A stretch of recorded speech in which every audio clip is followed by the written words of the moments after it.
Hey everyone, Jeremy here from Flatware Creations. I just wanted to show you what I picked up over in Vermont today. My brother-in-law found a whole bunch of silverware for me,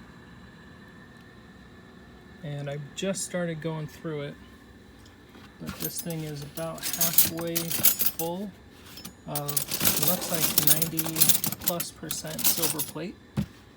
Already found a couple of nice patterns and some specialty patterns, and I know that there's a huckleberry hound in there too.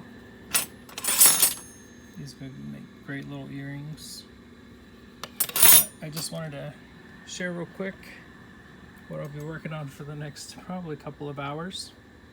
I always love this. I'll see if I can get some pictures or maybe a little bit more video once I get them all sorted and figure out where they're all going. But I hope everyone has a great night.